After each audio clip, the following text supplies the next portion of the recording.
Selamat pagi, selamat siang, selamat sore, Ibu dan teman-teman semua. Di sini saya Gini Margareta dengan NIM 240301021217 akan mempresentasikan materi UAS yang saya pilih. Yang pertama yaitu inflasi. Apa itu inflasi?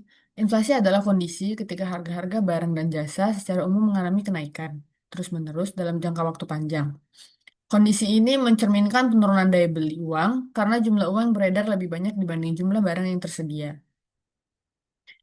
Ciri-ciri inflasi antara lain, yang pertama, harga barang dan jasa naik secara umum, bukan hanya pada satu sektor. Kemudian yang kedua, terjadi secara terus-menerus, bukan sementara. Yang ketiga, dipicu oleh ketidakseimbangan antara jumlah uang yang beredar dan jumlah barang yang tersedia. Penyebab inflasi menurut analisis permintaan agregat dan penawaran agregat. Yang pertama, inflasi muncul akibat pergeseran kurva peminatan agregat yang menyebabkan demand pull inflation. Yang kedua, kurva penawaran agregat yang menyebabkan cost push inflation. Yang ketiga, ketidakseimbangan ini mengubah titik keseimbangan harga di pasar. Adapun jenis inflasi berdasarkan laju kenaikan antara lain, yang pertama inflasi ringan. Inflasi ringan itu kurang dari 10% per tahunnya. Yang kedua inflasi sedang 10-30% per tahun. Kemudian inflasi berat 30-100% per tahun. Dan yang keempat adalah hiperinflasi dengan sebesar lebih dari 100% dan bisa menghancurkan sistem ekonomi suatu negara. Jenis inflasi berdasarkan penyebabnya. Yang pertama, demand pull inflation, yaitu permintaan naik, penawaran tetap, yang menjadikan harga tetap naik.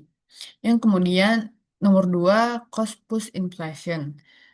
Inflation, biaya produksi naik, misalnya upah, bahan baku, dan lain-lain, yang mengurangi penawaran. Kemudian yang ketiga, imported inflation, yaitu harga barang impor naik dan biaya produksi meningkat. Kemudian yang keenam, demand pull versus cost push inflation. Demand pull didorong oleh peningkatan konsumsi, investasi, atau belanja pemerintah. Kemudian cost push didorong oleh kenaikan biaya produksi seperti minyak, upah, atau kurs valuta asing. Yang ketujuh, cara mengukur inflasi. Indeks harga konsumen atau IHK mengukur rata-rata perubahan harga barang dan jasa konsumen. Yang kedua, indeks harga perdagangan besar, yaitu IHPB, mengukur harga di tingkat produsen. Yang ketiga, PDB deflator. Indeks harga implisit mencakup seluruh barang dan jasa dalam PDB. Kemudian selanjutnya berikut merupakan rumus menghitung inflasi. Rumusnya antara lain IHK tahun N dikurang dengan IHK tahun N dikurang satu per IHK tahun N dikurang satu atau tahun sebelumnya, kemudian dikalikan 100%. Berikut contoh soal untuk menggunakan rumus tersebut. Jika IHK tahun 2023 adalah 120 dan IHK tahun 2024 adalah 132, berapa laju inflasi tahun 2024? Kita kembali lagi ke rumus yang tadi saya jelaskan di awal.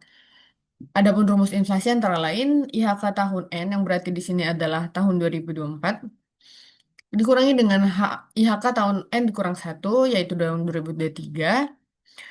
Kemudian dibagi dengan IHK tahun N per 1, N dikurang satu kemudian dikali 100%. Berarti IHK tahun 2024-nya adalah 132, kemudian dikurangi dengan 120, pengurangan tersebut dibagi dengan IHK di tahun 2023, yaitu 120, yang kemudian dikalikan dengan 100%. Adapun pengurangannya 132 dikurang 120 sama dengan 12. 12 dibagi 120 itu artinya 1/10. Kemudian dikalikan dengan 100% yang menghasilkan nilai 10%. Artinya inflasi tahun 2024 sebesar 10%. Berikut sekian materi saya mengenai inflasi. Kemudian saya akan lanjut mengenai materi berikutnya yang masih bersangkut pautan dengan inflasi, yaitu pengangguran.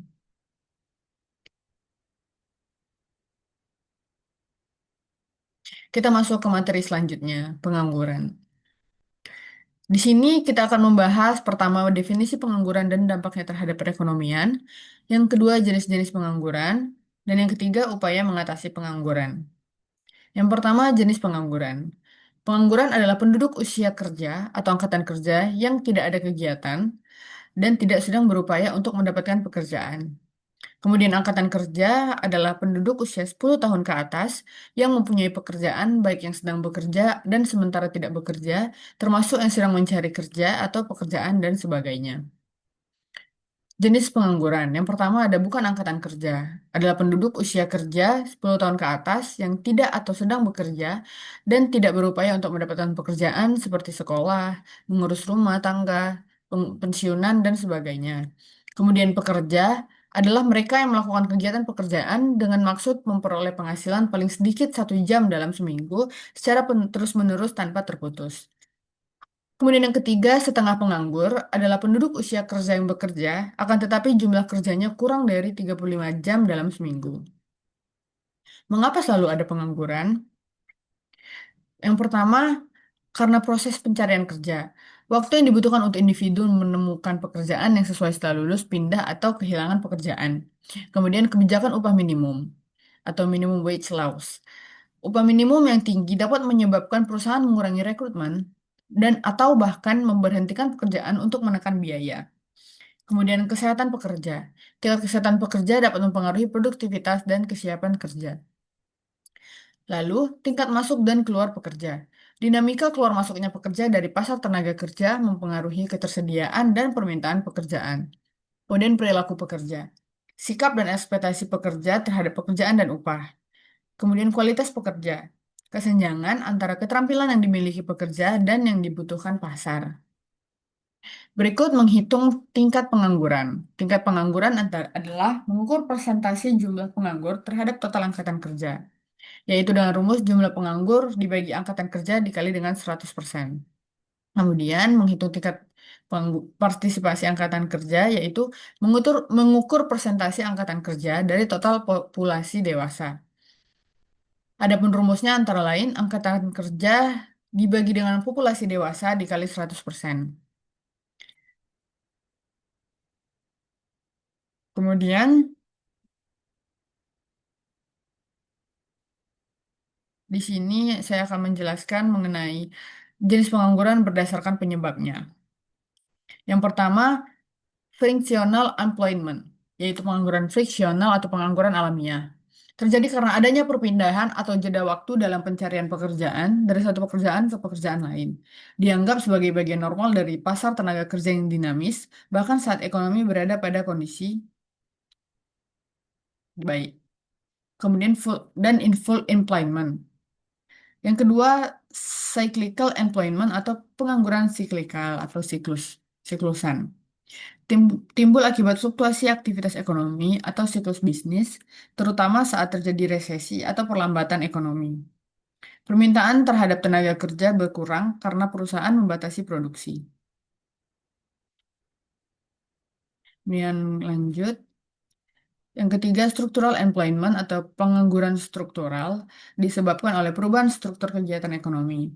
Ini termasuk ketidaksesuaian keterampilan antara pencari kerja dan pemberi kerja, ketidaksesuaian lokasi kerja, atau perubahan selera dan teknologi yang mengurangi permintaan untuk keterampilan tertentu. Kemudian yang keempat, technological employment atau pengangguran teknologi. Pengangguran yang terjadi karena peningkatan penggunaan mesin dan kemajuan teknologi yang menggantikan tenaga kerja manusia. Kemudian ada juga jenis pengangguran berdasarkan waktu kerja. Yang pertama, pengangguran terbuka. Individu yang secara nyata dan sepenuh waktu tidak memiliki pekerjaan. Yang kedua, pengangguran tersembunyi. Terjadi ketika ada kelebihan tenaga kerja dalam suatu perusahaan atau sektor sehingga pekerja tidak dapat bekerja secara optimal dan produktivitasnya rendah. Kemudian setengah menganggur. Angkatan kerja yang bekerja di bawah jam kerja normal atau kurang dari 35 jam per minggu menunjukkan pemanfaatan tenaga kerja yang belum penuh. Kemudian empat, pengangguran musiman. Pengangguran yang terjadi secara berkala pada waktu-waktu tertentu, khususnya di sektor-sektor yang sangat bergantung pada musim seperti pertanian dan perikanan. Kemudian kita akan lanjut mengenai hubungan antara inflasi di materi sebelumnya dan pengangguran. Ketika permintaan agregat meningkat, peningkatan pengeluaran dan permintaan agregat akan mendorong peningkatan produksi. Kemudian peningkatan produksi ini dapat menambah jumlah penggunaan tenaga kerja sehingga mengurangi pengangguran. Namun, peningkatan produksi juga akan meningkatkan tingkat harga atau inflasi. Dan ketika permintaan agregat menurun, penurunan pengeluaran dan permintaan agregat akan mendorong perusahaan untuk membatasi produksi. Pembatasan produksi ini dapat menurunkan penggunaan jumlah tenaga kerja sehingga pengangguran meningkat. Pembatasan produksi juga akan menurunkan tingkat harga. Kita masuk ke dalam kurva Philip. Kurva Philip, konsep dasarnya antara lain hubungan antara inflasi dan pengangguran diperlihatkan oleh kurva Philip. Untuk jangka pendek, dalam jangka pendek terdapat hubungan negatif antara inflasi dan pengangguran. Artinya, peningkatan inflasi dapat menurunkan upah real yang kemudian akan meningkatkan penggunaan tenaga kerja. Kemudian kemiringan kurva. Besar kecilnya kemiringan kurva menunjukkan respon tingkat pengangguran terhadap perubahan inflasi. Dan yang terakhir jangka panjang. Kemudian jangka panjang, namun dalam jangka panjang, inflasi yang tinggi juga dapat meningkatkan harga bahan baku. Penyebab kurva Phillips gagal menggambarkan hubungan jangka panjang. Yang pertama, kurva AD atau permintaan agregat dan kurva AS penawaran agregat bergeser secara bersamaan secara simultan, hubungan antara inflasi dan pengangguran menjadi tidak jelas. Kemudian ekspektasi. Inflasi dapat terjadi karena ekspektasi harga di masa depan, bahkan jika tidak pengangguran mengalami perubahan, ekspektasi ini dapat menggeser kurva Phillips dalam jangka pendek. Kemudian yang ketiga, kondisi ekonomi dan kebijakan yang ditempuh. Adanya faktor selain pengangguran yang dapat mempengaruhi inflasi, khususnya terkait dengan kebijakan ekonomi yang diterapkan untuk mengendalikan kondisi perekonomian. Mengatasi pengangguran, strategi kebijakan moneter ekspansif. Tujuan utamanya mengurangi pengangguran dan merangsang pertumbuhan ekonomi. Mekanismenya antara lain, yang pertama peningkatan jumlah uang beredar. Bank sentral menambah likuiditas di pasar. Kemudian yang kedua, penurunan suku bunga. Ketersediaan uang yang lebih banyak membuat biaya peminjaman jadi lebih murah bagi individu dan perusahaan. Kemudian yang ketiga, dorongan investasi dan konsumsi. Suku bunga rendah mendorong perusahaan untuk berinvestasi, baik ekspansi hal atau beli mesin baru, dan masyarakat untuk berbelanja atau mengambil kredit. Peningkatan pengeluaran agregat. Total permintaan barang dan jasa dalam perekonomian meningkat signifikan. Kemudian nomor 5, stimulasi produksi dan penciptaan lapangan kerja. Perusahaan meningkatkan produksi untuk memenuhi permintaan tinggi, yang secara langsung membutuhkan lebih banyak tenaga kerja sehingga mengurangi pengangguran. Kita masuk ke dalam contoh soal. Negara Asia menghadapi beberapa jenis pengangguran. Ribuan buruh di sektor manufaktur tradisional kehilangan pekerjaan akibat otomatisasi dan perubahan preferensi konsumen. Sementara, mereka belum memiliki keterampilan yang dibutuhkan di sektor digital yang sedang tumbuh. Pemerintah telah mencoba program reskilling dan upskilling. Di sisi lain, perlambatan ekonomi global yang menyebabkan penurunan tajam dalam permintaan ekspor, memaksa banyak perusahaan di sektor ekspor melakukan pengurangan karyawan. Selain itu, setiap tahun setelah musim panen selesai, banyak pekerja pertanian yang menganggur sehingga musim tanduk selanjutnya. Dat- Data ekonomi dari negara X Y tadi, total penduduk dewasa 200 juta jiwa, bukan angkatan kerja 880 juta jiwa, dengan angkatan kerjanya 120 juta jiwa, dan jumlah pekerja 100 juta jiwa, kemudian jumlah penganggur 20 juta jiwa.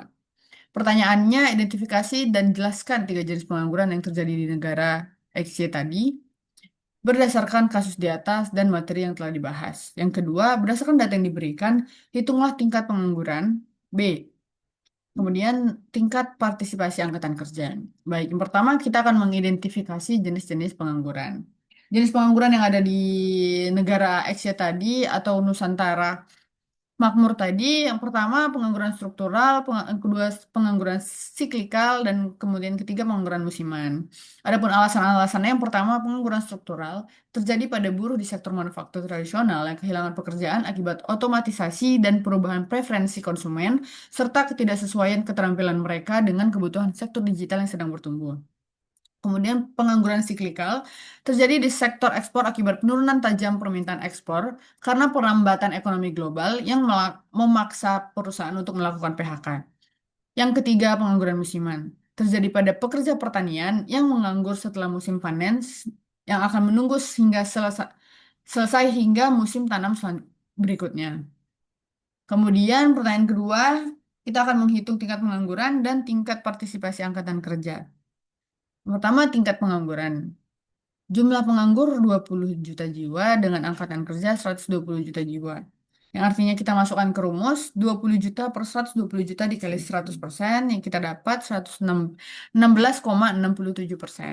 Kemudian tingkat partisipasi angkatan kerjanya dengan angkatan kerja 120 juta dibagi dengan populasi dewasa 200 juta jiwa dikali dengan 100%, kemudian kita dapat angkanya yaitu 60%. Berikut sekian presentasi saya mengenai inflasi dan pengangguran. Sekiranya materi ini dapat berguna buat Ibu dan teman-teman sekalian, dan saya harapkan dapat menghasilkan nilai yang memuaskan di UAS saya kali ini. Saya ucapkan terima kasih. Wassalamualaikum warahmatullahi wabarakatuh.